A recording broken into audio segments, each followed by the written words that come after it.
Hello, Penn State fans. It's another spring practice-themed edition of the BWI Live Show. That's Thomas Frank Carr. I am Greg Pickel from Blue White Illustrated. Penn State back on the field at Haluba Hall and outside of the Lash Building on Tuesday. Spring practice number 4 for the Nittany Lions in the books. They're quickly approaching the halfway point of James Franklin's 12th season in State College. We have a lot to get to because James Franklin talked to us after practice. A number of coaches and players did as well, and there was plenty to see during the time we were inside of Haluba Hall for an extended look at drills. Frank, we're 4 practices, exactly 8 days into the spring practice season for Penn State. And I would say, as we're going to get into here in a bit, things are pretty much where we would expect them to be, but there's also a lot of interesting nuggets we're finding out along the way. Yeah, so it's I don't know how we take anything major away from 4 practices. Generally, when you've got, it's funny because we're almost like a third of the way through, like 15 practices. So you're almost a third of the way through, and yet at the same time, it's such a small, like 2 hours out of a full week is not a whole lot, even for the coaches. So I think for Penn State fans, the patience to build a consensus of understanding of take the early returns of what we're saying and just keep them in perspective, I'd say is the main thing. But don't draw conclusions from anything just yet. Now that might happen here in the next week or week and a half, like that time is coming. But a lot of the things we're going to talk about today on the show are observations that I think are important and are meaningful, but not the full picture. And I that's always the caveat we try to bring, is the perspective of we're not microwaving takes here. We're trying to give you the, perspective that has been building throughout the season. So the spring season so far. Well, I'm going to give you one here in a little bit that is ready to go in the microwave, but we'll talk about that soon. Penn State did open spring practice number 4 yesterday to us for a little bit. Frank, before we get into the specifics of it, let's just walk through some things off the top. Penn State was going through its usual individual drills. Then it transitioned into some one-on-one stuff before they very politely asked us to get out of Haluba Hall so they could get into their install stuff that they don't want anybody around for, of course. Your general feel of the vibe of how things are going. We saw 2 practices now, one outside, one inside. Yeah. And to your point, in 4 practices, you're not going to be able to make concrete conclusions for the 2025 season. Now, again, I'm going to make one that's close to that here soon. But just your general thoughts on what you've seen so far. So I love it. We have gotten a more extended view of practice and more competitive one-on-one periods, which we're going to talk about in a little bit. But I'd say that the main thing is getting better context. I do think we're getting better context. So as much as I just said, I don't feel comfortable making any declarative statements about anything on the roster just yet, receiver, D-line, running back, otherwise, I do think we know who is doing well. I do think we have an idea of guys that are standing out, and we're getting a better, I think we're able to ask better questions, I hope, and have a better conversation about these things because we have seen a little bit more context of competitive on-air drills. And so I like that. And then I like some of the changes just to the format of what they're doing with practice, which we're going to get to here in just one second. It's going to kill me if I don't. Are we ready to get into the conversation about practice? Can I hit the intro? Let's do it. Oh, thank you.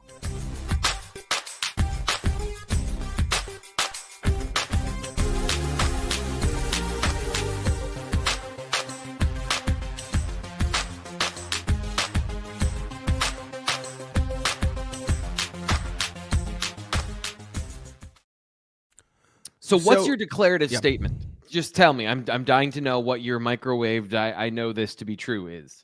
Yeah, so it's Elliot Washington's going to be a force to be reckoned with in 2025. So I think there was all had probably some level of skepticism of what exactly being a 6-time winter workout competitor of the day for the cornerbacks over the course of just 6 winter workouts really meant for Penn State when it was time to put the pads back on. And from everything I've seen through 2 practices and heard throughout the course of the spring, obviously, again, 8 days old, certainly he has taken the next step forward. He comes to Penn State 2 years ago as a 3-star recruit, was one of 4 guys greenlit to play his first season at Penn State, and did burn his red shirt. Missed 2 games last year, but was 5th on the cornerback snap sheet for 2024.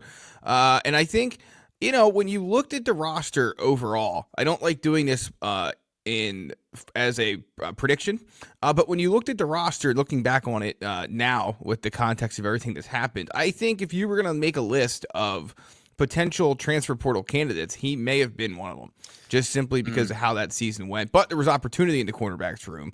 Yeah. Anyway, he comes out on fire in winter workouts, and it's translated to the start of spring practice. He leads that cornerback group with A.J. Harris. Obviously, Aldavian Collins is in that mix as well. But, T. Frank, we talked last week about how this Penn State defense is going to work, and you're going to see a lot of secondary members on the field. And to me, I'm just ready to stake my claim, and it's not a bold statement, or I'm not going out on a long limb, but this guy has come to not just play in 2025, but be a key contributor to and leader of this defense. And I'm just not sure there's another player on the roster where the words being said about him and the actions we've seen so far this offseason have paired in such a positive way than they have with Elliott Washington. This was not a foregone conclusion, and I know you just kind of put that in the context of maybe he was a transfer portal candidate, but he always had this talent. You watch him in high school on film, and he popped off the film, explosive. And I know James Franklin talked about him yesterday as maybe the most horsepower on the team, and that means like physical ability to just drive on the football, tackle, be a presence physically, and to run with just about anybody. But he did not get football his freshman season. There was a clear gap between what he could do and what he mentally could do. And he has closed that gap. Last year, you saw the flashes of it. There's still some things he needs to clean up on how to play football in terms of his recognition, his attacking of routes, and being on top, literally on top of things. But you feel pretty good about that right now, given the fact that he's put in so much into the weight room and so much into spring practice and has clearly asserted himself as one of those players. But Aldavian Collins, I think, is making a case for himself as well. Watching him yesterday in some of the competitive periods, he's not as big, but he was very willing to throw his body around and get in on some of those blocking drills, which we'll show you highlights of here in a second. So I think and I ranked them as the number one team in the spring. I couldn't think of the word position group. Noun. They're the number one noun on the team, on the defense specifically. And so I think that's a reason why, because you bring back 3 guys who got experience last year, and all of them flashed high-end potential in their own way. So I think it's an awesome situation. If you're Penn State, when you're still wondering about your pass rush, to have the confidence that I'd say 4 of the 5, and maybe, you'd say you got 4 guys in the back end at 3 positions, maybe 4 positions that you feel really good about in the secondary. Yeah, Terry Smith, you didn't get a chance to talk to him yesterday. I listened to a little bit of what the longtime Penn State cornerbacks coach had to say. He raved about Collins and said that basically he didn't name names, but I'll do it because I'm very confident in who he was talking about. A.J. Harris, Elliott Washington, and Aldavian Collins. All 3 of those guys will get starter-like reps in 2025, and then we'll see how the depth filters in from there. T. Frank, do you have any last thought on that? I'm going to move us on to something that's in the chat, if not. They've done really good with having 3 guys at the top of the rotation. You look at, the last couple of years where they've had good defenses, they've had 3 good corners, not just 2. And I think that speaks to the depth and talent that they've been able to acquire. Remember, Aldavian Collins was a guy they just added from Mississippi State a couple of years ago. He was not necessarily a huge transfer portal win at the time. He was a guy that had upside, and Terry Smith knows what he's doing. I think this is an impressive ability to go into one of the most successful coaches at going into the portal and getting guys that don't turn out to just be players, but starters and people that are really important to the team in the long run. Yeah, Terry Smith, probably the most underrated member of James Franklin's staff, even though he is the only one still here from the on-field coaching part of things from the time James Franklin got here. He's been here a long time. I think sometimes people forget the impact he makes, and it's very impressive what he's done at Penn State in a number of areas. One thing to get to as we continue chatting about practice, it's not going to be on our James Franklin rundown later, or at least I don't think it's going to be, but we'll get to it now. Ryan asks, is there any info on why Penn State's down 2 right tackles in practice? Is it due to off-season injury healing? We've discussed this a bit over at Blue White Illustrated, so Anthony Donko should not be a surprise to anyone. As we all know, he went through some medical injury stuff during the season, was spotted at one point in walking boot and crutches, things like that during the postseason run. So, it was never a guarantee he was going to be back for any portion of spring practice. Maybe he'll, get some work in later as things keep rolling along. We'll see. With Nolan Rucci, it seems like a short-term thing. Saw him at Pro Day. Nothing obvious to the eye at that. So I wouldn't stress too much. I think spring practice can be tough, T. Frank, because there's obviously a lot going on. There's guys that had off-season cleanup work, and that off-season, as we've talked about endlessly on this show over the last couple of months, is shorter than it's usually been. So a guy that would have got this work done maybe early January or even late December if they weren't worried about him playing in the bowl game, now may not have had that done till close to the end of January. And so I think just the timeline of this stuff is important to keep in mind. I guess my thought is, wouldn't stress at this point about the guys we're not seeing at practice. I think Penn State's in an okay place from a health perspective. Could it change the blue-white game plan if some of these guys are not available? Yeah, but that's changing regardless. So would not read too much into any of this stuff on that front. I can't help. Man, I'm having a great day speaking and doing the word thing.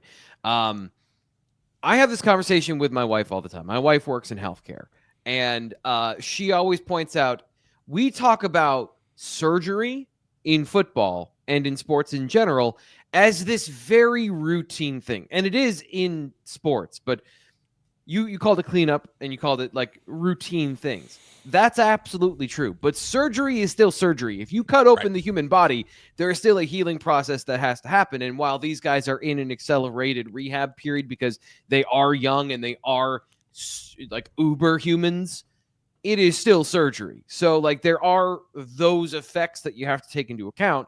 And I think that anytime that happens, it is a negative. There is no way to work around the fact that it's a negative for these players, that they're not healthy and they're not out there. And for a guy like Nolan Rucci, his improved play was important to Penn State, but he was not by any means a finished product in that playoff run. So I do think it is meaningful to be missing these reps right now and to not be out there as the number one tackle with the offensive line. But can he get out there in the next few weeks? I think that it feels like that's on the table based on the way people have talked about this. But of course, the way to go and get the most information and the most detailed information is at bluewhiteillustrated.com. You can try us out for a week for $1. And then you can decide if you want to join us for all this intel, all the inside access, some of the things that we're going to be talking about here. We can't get into all of the details for various reasons here on the show. We can get into them over at bluewhiteillustrated.com. And as a bonus here, so we've got this promotion of the $1 for a week, which we've done, for about a year now. We're doing another giveaway here on the show, where if you subscribe to the Blue White Illustrated YouTube channel, as a thank you for being here and supporting us, new subscribers between now and the blue-white game are going to be entered into a contest to win a yearly subscription to the site. So you don't have to do anything. Literally, it's free. It is also low calorie to just hit the subscribe button because I know you're watching. I see the metrics of half of the people that watch this show aren't subscribed. You're here all the time. Just subscribe, and you might get a free subscription to the site to get all of that juicy intel for a full year just for supporting us, and we want to thank you for that. So that's my stump speech again for subscribing here to the YouTube channel. Yeah, and as Kevin note, always like the chat too. We'd appreciate that as well. So be sure to click that subscribe button, and we look forward to one lucky winner joining us over at bluewhiteillustrated.com. And thanks to those of you who are already there with us as the Penn State spring unfolds. T. Frank, moving on here into some other news, mentioning the situation at tackle, we're going to get into a player that's benefiting from that later in between the lines. But let's start in a different area of the offense, just your general overview, what you've seen. This is year 2 of Andy Kotelnicki. I'm not obviously breaking any news there. But what I will say is that I was talking to Liam Clifford yesterday, the veteran Penn State receiver. He said, it again, not rocket science, but very different spring for the offense. They were learning the offense last year. They were installing it last year. Now they're fine-tuning it. Of course, they're adding some things to it. They got to figure out what it looks like this year compared to last. But you've noticed some things. Stan Drayton, of course, now working with the running backs instead of Jaywan Sider. And so just your thoughts on what you've seen of that group so far. I feel like so much of the talk is just generally on Jim Knowles and the receivers. There's a lot more going on the offensive side of the ball in particular. So what have we learned? Yeah, I actually think that. So I'm going to start with something that isn't on the rundown. You jarred my memory about Stan Drayton. He's very big on contact balance, and he's very big. He's a fan of the stiff arm to keep people away from your legs. So they're doing more dynamic work with giant. I guess you call them yoga balls or athletic balls. They're the giant ones. So they have to specifically keep the ball away from their legs is kind of the idea of the drill. And he has specific ways he wants them to do that, but it's the idea of a defender coming either at you or from the side. And you have to make sure you stay on your feet and maintain balance through that. And I think that could be something that Penn State's had a real struggle of making the unblocked player miss and getting extra yards.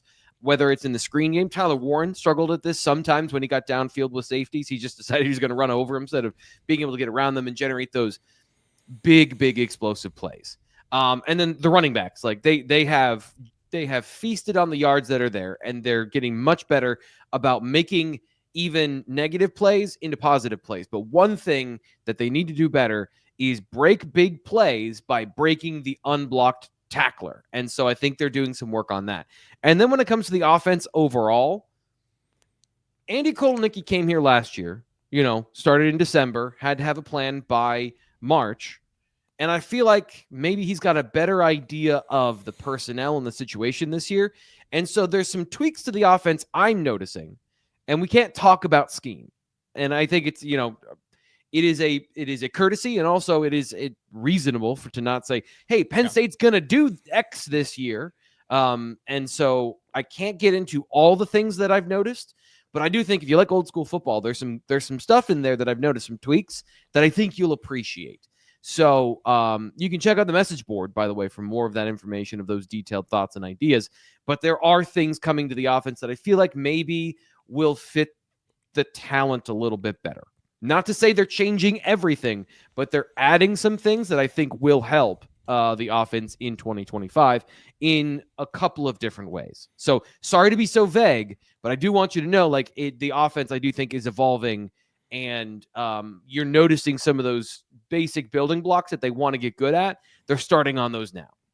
Yeah, no question about it. Stan Drayton, also a very vocal guy at practice, and so is Penn State assistant wide receivers coach Mark Dupuis. Moving on to the receivers, we took 18 minutes to get there. Sorry, but that group, there's a lot of work going in between Marcus Hagens, Mark Dupuis, and there's a couple other people. James Urban, senior offensive analyst who has a lot of NFL experience, has been working with that group. They're putting the work in, and some of these guys look like they've come out of a lab, and they've reset the receivers room and all the things we've talked about for weeks, months, years, it feels like now, this offseason. And, there's been plenty of words spoken, including last night from Marcus Hagens and from James Franklin. Again, more on that in between the lines. But, to me, when you watch their one-on-ones, there's some positives and negatives, and it's a short, small sample size, no question. But we got to watch some of the one-on-ones yesterday, T. Frank. I don't know if I'm getting too far ahead of ourselves here, but as we talk more about what we saw from the offense, a little bit more competitive in practice, we're going to get to that as well. So I'll save this full conversation till then. But just, before we get to the, let's say, 10-foot view of this, let's go 1,000-foot view after two practices of the receivers. Is there anything in particular about that group standing out to you just from the eye test alone as you look at the guys that are here now go through drills? They're bigger. I know Devontae Ross isn't, but you look at the freshman class. Lyric Samuels, 6'3". Matt Otten is 215 pounds. Kobe Howard is built so, exactly how you would want a guy like Kobe Howard to be built. He's 5'11", and James Franklin talking, he's 197 pounds, 197. He's almost 200 pounds. And he's a guy that plays quick and has like that receiver build to him from the neck up. So the freshman class stands out. And I don't know the last time that the freshman class has really stood out in that way. Then you got Tyseer Denmark in there, who's a physical guy who plays a little bit bigger than he is, but then Kyron Hudson. So I think they've added size and they've added resiliency, I guess is the way I'd put it. Well, again, Marcus Hagens was very frank about some of these things. There's not much reading between the lines, but we're going to do a little bit of reading between the lines in that segment. But I think those were size. This is the conversation that Fitz and I have all the time of like, is size important? No, size is a factor in do you have a good wide receiver? And I agree with like, is the receiver good? But things that help that along the way are the building blocks of the receivers that we want built in a lab. Size, strength, speed, agility, all of the... If you just don't have those factors, it's harder to be great. And yes, you can still overcome, right? You can still have those receivers. Jahan Dotson was not particularly fast. He wasn't particularly big. He was, his vertical was great by the end, and he got faster, and he just was a good receiver. It is harder to be that guy with fewer tools. So the more tools you have, the easier it is to be that high-end difference maker. I'm going to be a great wide receiver. Again, Deshaun Hamilton is another example of a guy who didn't have all the tools in the world, but was still a number one receiver. I would argue, though, that offense was a little more limited than the ones that had a complement of big, fast, physical receivers, Saeed Blacknall and Chris Godwin and the like. Like the best iterations were Deshaun Hamilton wasn't the number one. He was in the slot. So I think they're moving towards a more optimistic future. But these are young guys. This takes time. We talked about this with the offensive line. It takes time when you have a problem to fix it if you can't just go buy the answer. And Penn State has not been willing to go buy the answer in the portal. Penn State, again, continues through Andy Kotelnicki's second spring. Jim Knowles' first spring. And Jim Knowles is it's interesting because there were two different, two different ways that his practice style was described, for lack of a better word, I guess. We saw him observing drills like, Tom Allen, Manny Diaz. You can go back through these shows. There's clips of those guys on the ground showing how to recover a fumble, things like that. Yeah. Jim Knowles is not doing that. Jim Knowles is observing all the position groups as they go through station to station individual drills.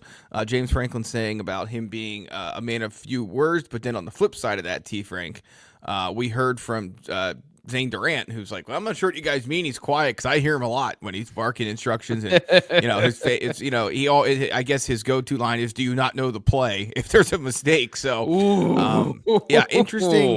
interesting insight into his start at Penn State. But look, I think Penn State fans knew what they were getting when Jim Knowles came. I think Penn State obviously knew what it was getting when Jim Knowles came to State College. He's a guy who is, again, he's not a big talker. I think if you go back and watch his intro presser, he probably said more than I expected him to at that. I'm not sure if we'll ever get a repeat of that, but he puts a plan in place and he expects it to be followed, and he's going to put his position coaches and analysts and whoever else in charge of making sure things go smoothly. And that's the way he operates, and it's a bit different than what Penn State defensive coordinators have done in the past, but it's what we're seeing so far, and I think it's what you would have expected to see at this point. Yeah, so I'm gonna go way out on a limb here, and I'm gonna say some things that are, I hope, are illustrative, but are also at least entertaining. When I feel like I can get a sense of a coach's personality based on their defense or their offense or the plays they design and they scheme up. So Manny Diaz was like this savant when it came to defense, when it came to the way his coverages and blitzes rotated together. It was almost like watching a hurricane, like, not to go back to the Miami thing, but the way the whole thing spun, you could just see the players moving in synchronicity. Tom Allen was much more like, and I think I've described this before, like he was like a Ace Hardware hammer.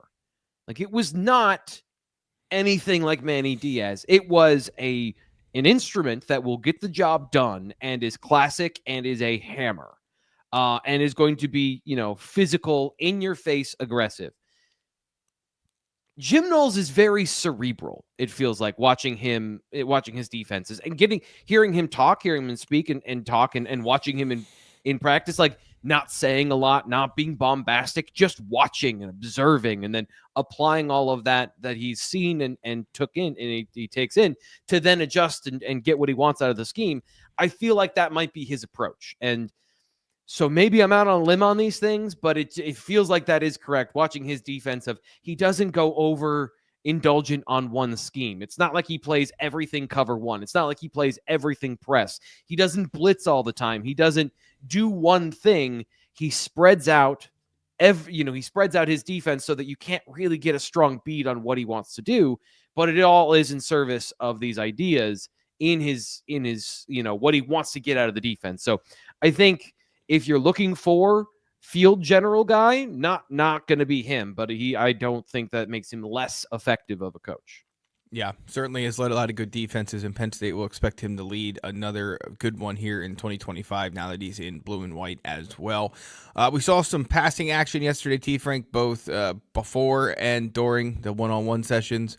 Of course, Drew Allard leading that group. Penn State has a battle on its hands for the number 2 quarterback spot between Jackson Smolik, who missed all of last year due to injury, and Ethan Grunkmeyer, who elevated to the number 2 role when Bill Prabula transferred out during the the postseason. I know you have this on the rundown here, so I know you want to get into some of the thoughts on what those guys were doing and just what you're able to observe from those guys in action under the direction of Danny O'Brien and new analyst, longtime Lions legend Trace McSorley. That I think is the one blind spot where I haven't been, because if you're talking about like how's the competition going, I'm watching so many different things that I'm not dialed in on who's 1, who's 2 in that competition. But they are the one group working in competition, and they are the one group working with, I think, the bulk of the receivers in that second tier. So it's been interesting watching that particular competition because they've split the offense into 3 different groups. Previously, they've done 2, kind of a varsity and then practice squad type, or guys that need more. Let me phrase it this way. Guys that need more basic instruction versus guys where they can do more advanced work. That was the idea last year during camp and then during some of their extended practices, in the postseason and beyond. And now they're doing it in 3 tiers. There are the starters. There's no other way to put it. Of you've got Katron Allen, Nick Singleton, Drew Aller, Kyron Hudson, Devontae Ross, and Liam Clifford, and Caden Saunders, like in one group. And then you have the second group of guys that are competing to be in that top group along with the quarterbacks. And then you've got your run-ons, freshmen, Beckham Kritza in this third pod down at the bottom that are getting some of the more basic fundamental work. And it's just interesting to watch what they're working on because they're not all working on the same thing, and they're all working on things that I think they need to get better at. So it's been fascinating to watch. That is a different mold that I think they're getting more detailed work with guys to make sure everyone's progressing at the level they need to. But if you're talking about specifically those guys and their results of 2 versus 3, I'm going to have to do that next week because it's been kind of like the wide angle lens of trying to take everything in. And I haven't been getting like specific focuses on, any one player individually as often as I like. Any final practice observations, T. Frank, before we move into the next part of the conversation here as Penn State puts spring practice number 4 in the books and prepares for number 5, which will be on Thursday after the recruiting show here on the Blue White Illustrated YouTube channel, wherever you get your podcast. Yeah, so I wrote about this, and the center conversation I have been having basically since Nick Dawkins came back, announced he was returning. I've been having this eye towards the future of who's the next center for Penn State. And I think there's not a competition right now, but who's going to be in the conversation this year and beyond? And I had TJ, this is not an interesting insight. TJ Shanahan started at center for Texas A&M. it's a pretty obvious fit if they want it to be. But Penn State also has, Michael Troutman, who's a pure center based on size as a freshman. And Cooper Cousins has been the center of the future since he walked on campus over a year ago.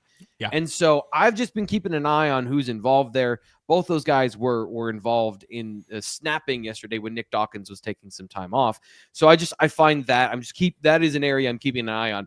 Weirdly more than the quarterback competition for backup quarterback, which is probably not good process by me, but it's just it's easier to see TJ Shanahan snap the ball than it is to see two guys in a period go and throw in the results of all those things. So those are the main things I was noticing. The last observation of non-competitive practice.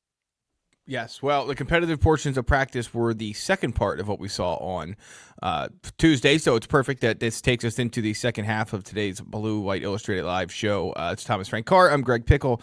Thanks as always for joining us. Don't forget to hit that subscribe button. Check us out over at BWI, where it's $1 for a week, and some lucky person on here at the YouTube channel is going to subscribe and Five lucky people, are going to subscribe and get a subscription to Blue White Illustrated by subscribing to the YouTube channel. So hit that button, get in the contest. And as T. Frank and I are going to discuss now, there was some contest at Penn State practice yesterday. There were some competitive periods we got to see. I guess let's start, T. Frank, with the wide receiver defensive back one-on-ones. Sometimes, just simply put, the defensive backs are not set up for success in a drill like this. Sometimes they are. It just depends on this, who matches up with who and so on and so forth. Yeah, but what I will say is this. Because you got to see, I was on the other side of the field. I didn't see the one-on-one, so I'm curious to know what you saw. What was your takeaway from that particular drill? Yeah, so Lyric Samuel, the freshman receiver, had a one-handed grab over John Mitchell, and that was sort of the play of the session. Very nice play in the back of the end zone. I didn't catch who threw it to him, but came down with it, got at least 1 foot down, if not two. Would have been a catch on the field and confirmed if it was reviewed. So a nice moment for him in one of his initial Penn State practices. But generally speaking, it was about what you would expect at this point of the spring. Maybe the defense slightly got the better of the offense. It was probably close in that regard.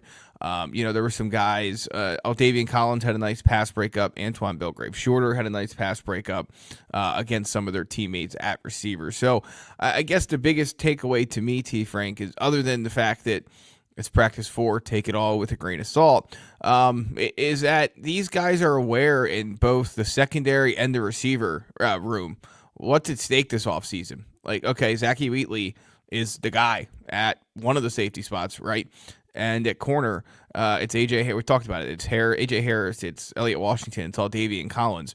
Those aren't the only guys who are going to play in the secondary, especially not in this defense of scheme. Penn State's going to look, supposedly more 4-2-5 looks.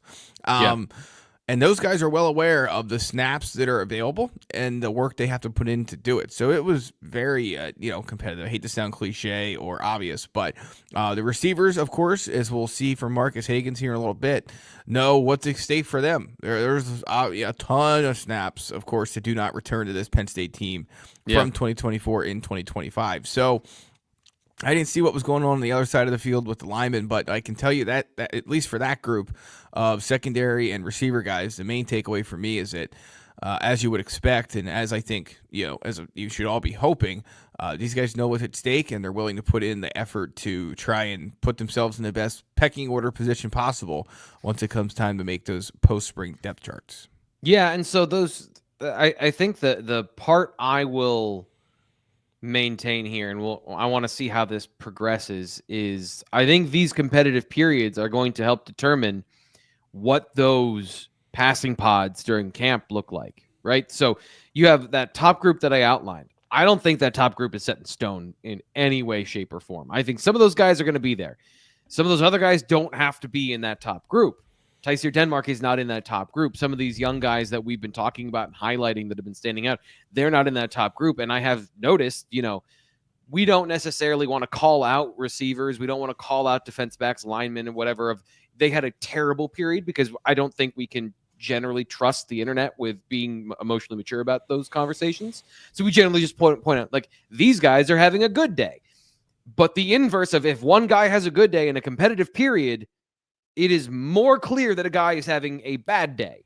And so there's been a consistent drumbeat of that as well. And so I think those wide receiver one-on-ones are absolutely important. And Marcus Hagens, hinted that he wants guys that are going to come out with the right mentality. And I think those are the moments you can see that. And that's been the best context we've gotten in this, wider window into practices. Who's being competitive, and how does that play out when you're actually forced to not just run a route on air?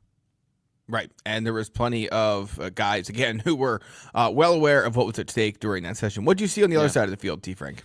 Yeah, so I went down. I was one of like 4 people that went down to the run game side of things, where they were doing a split offensive line, so the left side and then the right side, and they were doing run game fits, where it was about 75% speed, where the D line, there's a running play and the D line is trying to tackle the running back or get in the backfield, and then the offensive line is blocking. And so it was the first chance we've gotten to see any of that contact, I think, ever at camp. So it was fascinating to watch. It was a little hard, a little chaotic, because usually we're focused on one player and not the whole thing. But I think some guys stood out. Inai White made a good play, which I know will make some fans excited. It was with the third team. I want to point that out, that it was third team on third team. Zariah Fisher is back. If you watch the social media clip I put out on my Twitter, he looked good. He had a good rep against the first team. Looks like a guy who's physically prepared to play the position. The thing about Fisher is he is really, even as a linebacker, he was a thick dude. And so he's filled out. He looks healthy. He's strong. I think he's going to be a really quality defensive end. I don't know what his upside as a pass rusher is, but you're going to have 2 quality defensive ends, I think, based on the way he looks and the way he's reacting to, coming back. He seems like he's full go from a mental perspective of trusting his body and all of that stuff.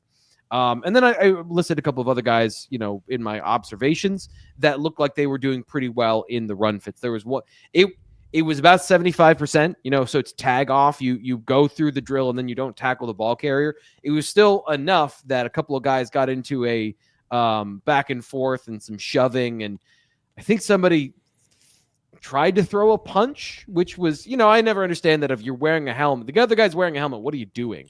So it was it got physical, it got competitive and testy. And I think it got the best out of some guys. Luke Reynolds looked good blocking, not a shock. So it was good to see some of the, defensive line and offensive line observations. Again, the veterans are not out there going through the drills.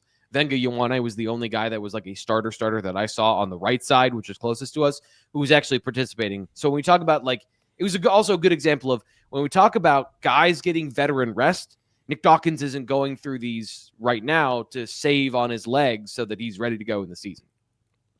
It is the BWI Live Show, Wednesday, April 2nd. That's Thomas Frank Carr. I'm Greg Pickel. Now it's time to hear from James Franklin in our Between the Lines segment for this week.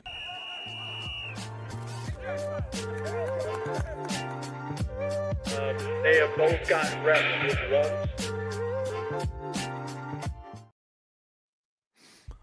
All right, T. Frank. So James Franklin talked for a little more than 10 minutes on Tuesday night inside of Haluba Hall. For those of you watching on the YouTube channel, if you have not seen that video yet, once we wrap up here, you can go back to the main page of the Blue White Illustrated YouTube channel. Check that out if you're listening to the podcast version. You can find it on YouTube. You can also find it on the BWI website. So James Franklin, his second news conference of the spring. Some of the things he talked about, again, I think we mentioned it at the top of the show with Ryan's question, but denied Dennis Sutton, not currently out at practice, just not available at the moment, short-term kind of deal, it sounds like, for him. Same with Anthony Donko, no real surprises there. But that was, I think, probably the biggest news topic of the evening. And then you're going to get into some of the perimeter clips here, T. Frank. I'm not sure if there's Wobble has been on me all afternoon, all morning to get the highlights here. The problem is we've got to play some of James Franklin's comments, Wobble. I apologize, but I wanted to give you a taste of it here to start. I totally ruined your flow, Greg. I'm sorry. That's okay. Continue, please continue. We'll get into that later once we're talking about some of these guys. Yeah, we got some time to get back to those practice clips. For now, let's hear James Franklin talking about the backup running back situation. We talked earlier in the show about where the Penn State running backs are with Stan Drayton, and you know that Nick Singleton and Katron Allen lead the way. They're not the only guys in that room, and they're not the only Penn State running backs who will play this year. That's what James Franklin was asked about on Tuesday. Here's what he had to say. Yeah, I think it's been really competitive, right? Everybody knows, we're gonna play 3 running backs. So there's a battle for that third running back. I also think, last year we had 2 guys that we were trying to redshirt if we could.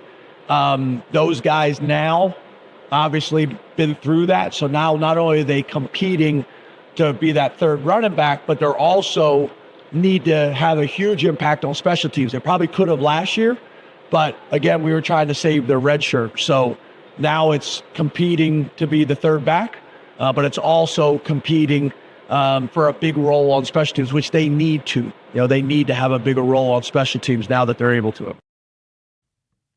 Talking about Corey Smith and Quentin Martin, of course, the 2 Penn State running backs who came into the Nittany Lions last offseason, both able to keep a redshirt in 2024. And as you just heard James Franklin say, T. Frank, that is now behind them. And so Penn State is going to now try and figure out how to utilize not just their skills, but the rest of the running backs room behind the top 2 of Nick Singleton and Katron Allen. And I'm fascinated to see how it plays out. It's one of those position battles where it's off the grid for a lot of people, but it will have an impact on the 2025 season. Yeah, I think the part that I found interesting is I don't think everyone knows they want to play 3 running backs. We've talked about it on this show based on Andy Kotelnicki's history and Penn State's desire to prepare the next generation of players, right? So they do like at corner or where they can, and it's warranted. The players are of starting ability or of playing ability. They want to get those guys on the field.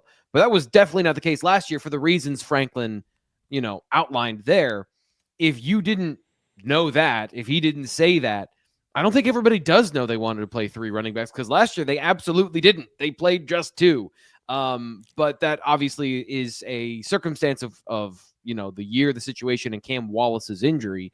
So I do think it's interesting of that running back 3 competition. Is Wallace in it at some point when he's healthy, whenever he's healthy? What is his situation as he comes back from his really bad injury to start the year?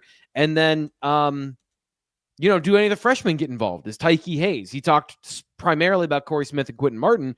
Tyke Hayes he looks pretty good. He's a freshman, and that we've seen, the top 2 both played as freshmen. Is he a guy that can get in on this running back 3 competition? It does not sound the way he's couching it right now like he is, but I wouldn't be surprised at some point if, the light comes on for a guy who's a freshman going through all this the first time. So that is good to know. Like, that is good information to know, and it's going to be fun to watch that battle, because I think this is what you want, right, Greg? They always talk about depth and competition. Iron sharpens iron, even though I think factually that's incorrect. But the idea of you need to have good football players to push each other so that you get the best out of everybody. And I think they have that opportunity at a bunch of positions. Yeah, there's no question. And I think the emphasis James Franklin put on special teams for those 2 guys was really notable too, whether that's in the kick return game or the punt return game. Both Quentin Martin and Corey Smith could contribute in those realms and maybe give Penn State something under Justin Lustig in his second year as a special teams coordinator that it did not have necessarily a year ago. One other thing we'll get to from James Franklin here, moving up front, and we talked about it a little bit earlier in the show, but with Nolan Rucci and Anthony Donko not currently available to practice, it's led to some increased opportunities for Javen Williams. Yeah, who is a guy we've seen at tackle and at guard in past years. This is what's up with him now. Here's James Franklin on that.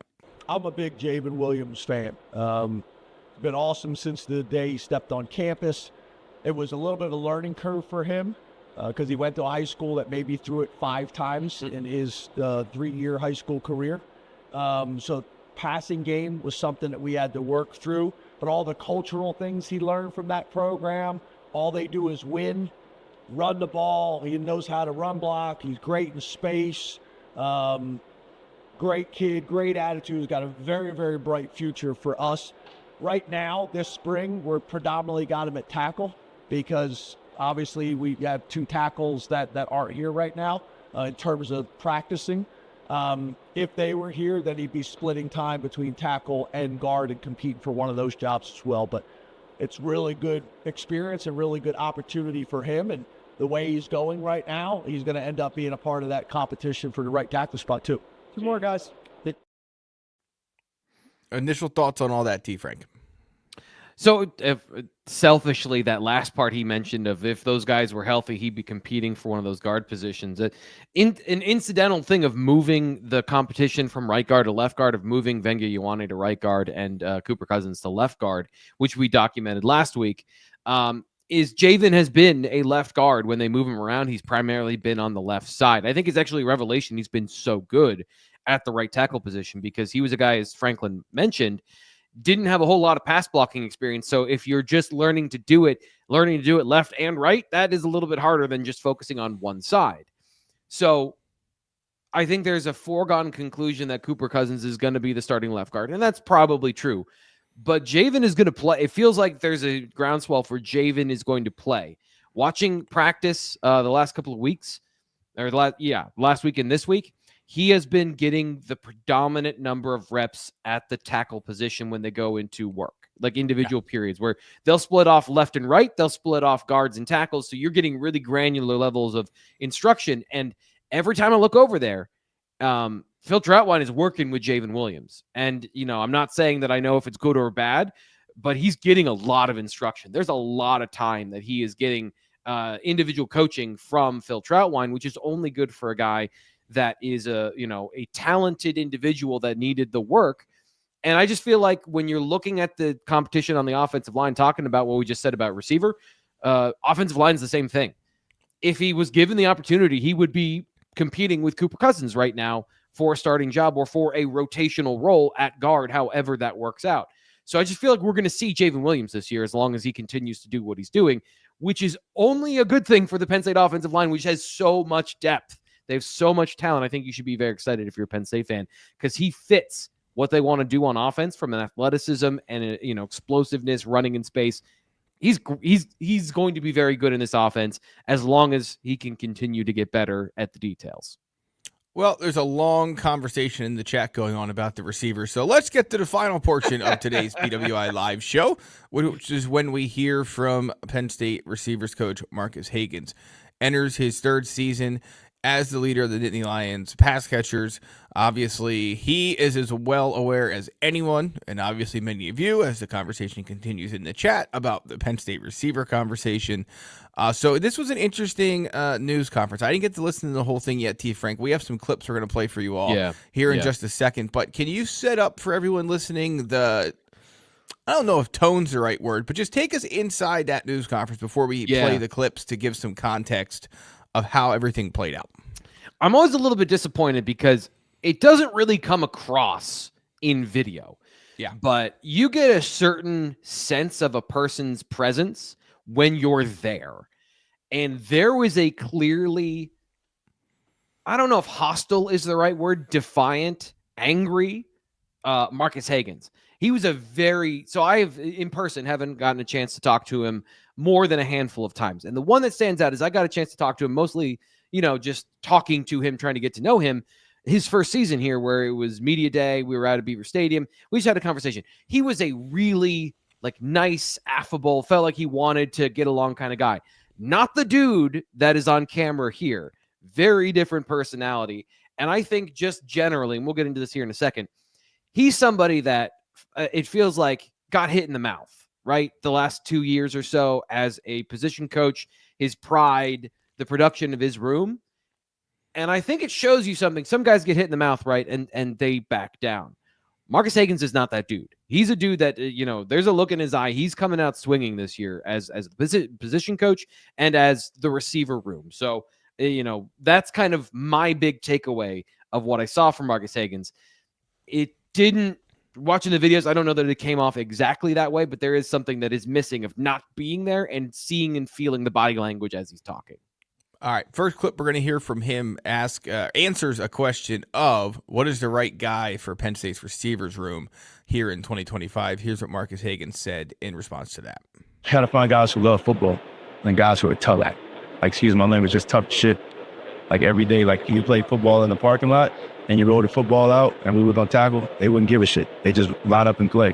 So we need guys like that, and then guys smart enough to be able to take the things that we're doing schematically and apply them on the field in a competitive setting against the best teams in the country.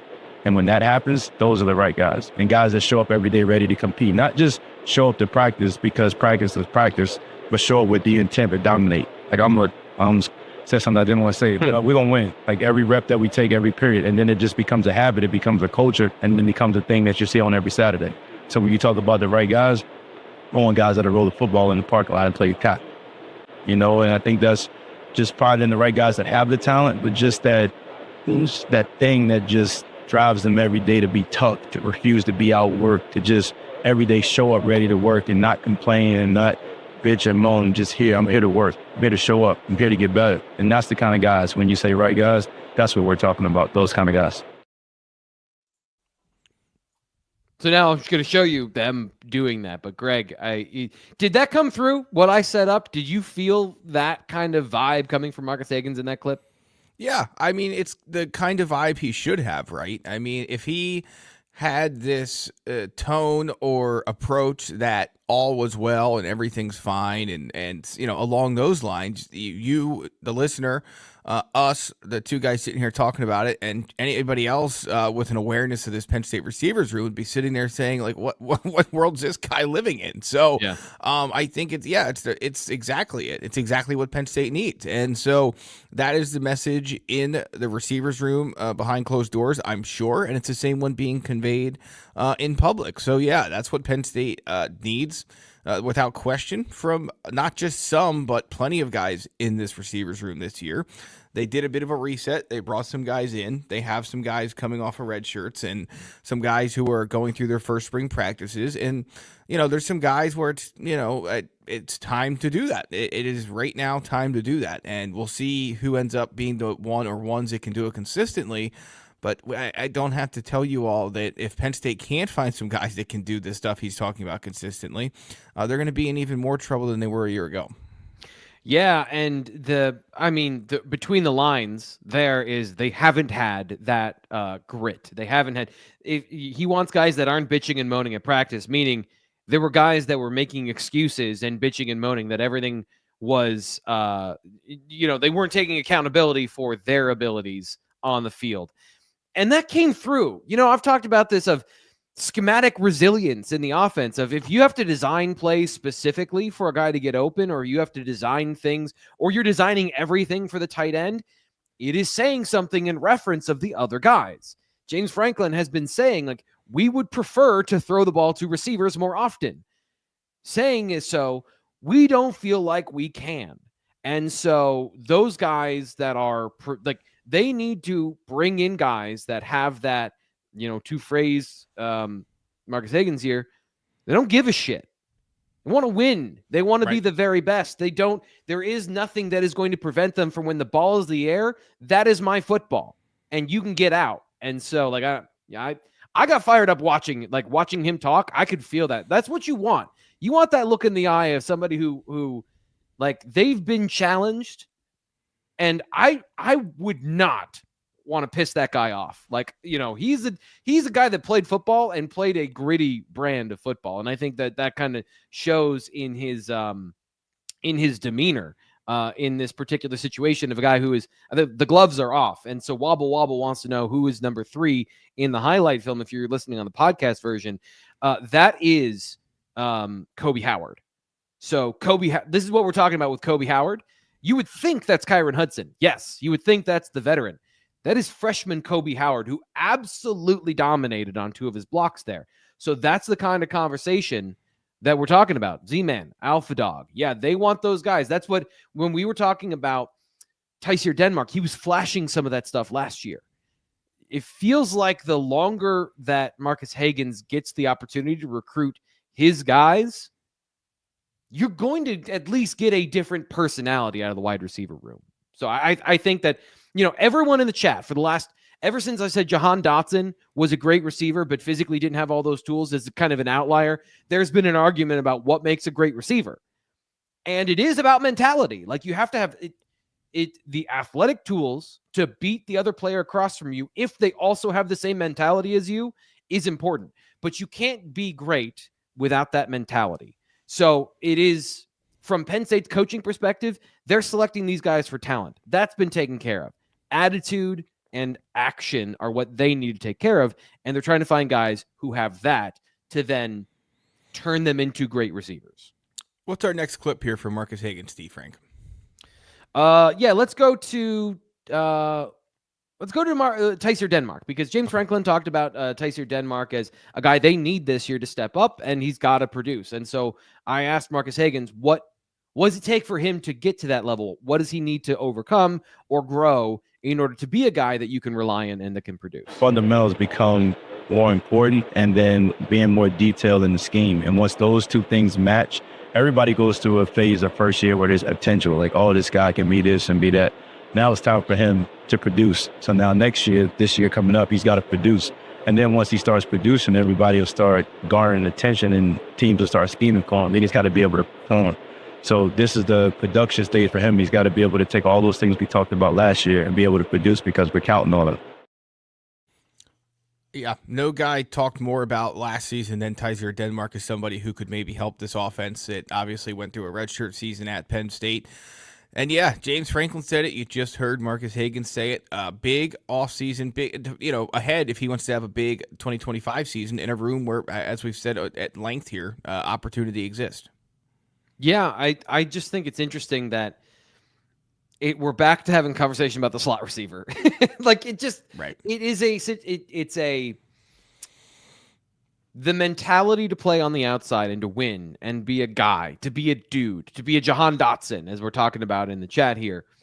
They had to, I guess I'm just going to go back to the original problem, because Tyser Denmark kind of looks like the receivers that were recruited for the 3 years previous to Marcus Hagens joining Penn State. And, he took over that recruiting class of 2023 or 24, whatever it was.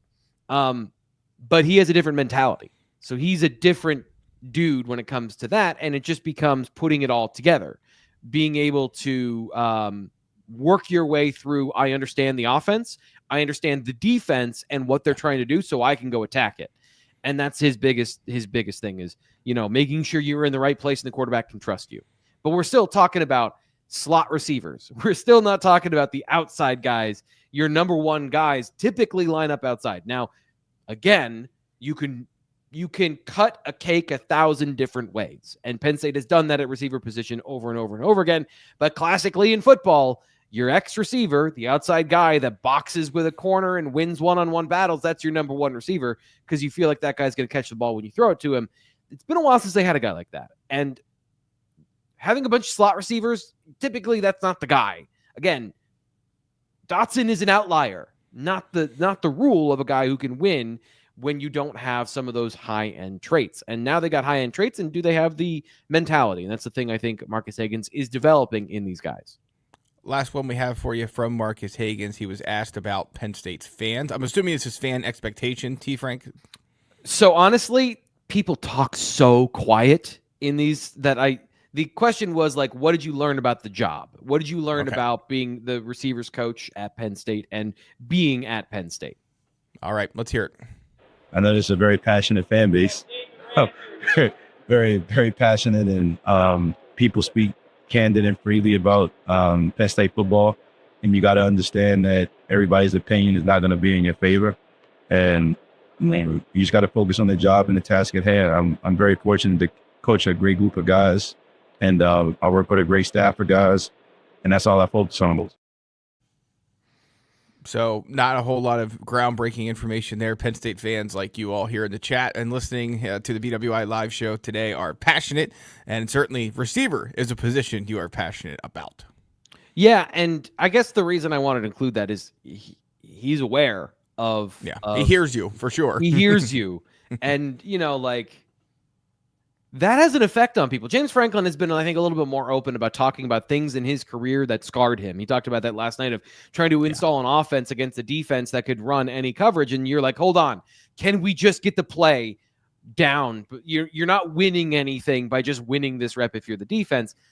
And I think those are certain things that maybe for Marcus Hagens, like these are those things that are going to forge him into the coach that he is in the future. He's been doing this for a while, but at this level, the inferno of expectation might change some of the things you prioritize as a receivers coach, might change some of the things that you prioritize as a person. And like, I think on the human side, I always empathize with these people of like, that sucks. That sucks that people out loud hate you to your face and they don't know you at all. That sucks. And I think he has the correct response of like, well, F you too, to this situation, not specifically to the fans, but to this reaction of like, well, I'll show you. So he's trying to embody, it feels like he's trying to embody that spirit of going out and dominating and being the guy and proving everybody wrong of it. No, this was not a mistake to hire me. I know what I can do. I know how I can produce, and I'm going to show you this year. And if he does, Penn State's offense is going to be awesome. And Penn State receivers, Penn State fans, everyone involved, the coaching staff as well, need that to be a reality. T. Frank, final thoughts as we come down the home stretch here on the BWI Live edition for April 2nd? Yeah, I emptied the clip today. I don't got anything else other than I'm curious if you like so I've been using a new system of getting these clips ready for people, and there's this AI enhancement in the program I'm using, and it makes it clear, but it also makes it sound like it was ChatGPT generated. If you like it, let me know. We'll keep doing it. If not, I'll go back to a little more native audio coming from some of these between the line clips, because we're going to be doing this next week and the week after, obviously, for Penn State spring ball. So that's it. Just a question for you guys. Did you like that? Was it clear to understand? Did you feel it was weird and robotic? Because I was on the fence about it. All right. Well, please let us know your feedback in the comment section. If you're listening on the podcast or the YouTube version, you can also obviously reach us all at bluewhiteillustrated.com, where it's $1 for 1 week to sign up for Blue White Illustrated. Don't forget to subscribe here on the YouTube channel as well for our subscription drawing. T. Frank, Ryan, and Sean Fitz will be back with the recruiting show on Thursday. We'll have plenty of more coverage of Penn State football and Penn State athletics at bluewhiteillustrated.com. Until next time, that's Thomas Frank Carr. I'm Greg Pickel. We'll catch you later this week.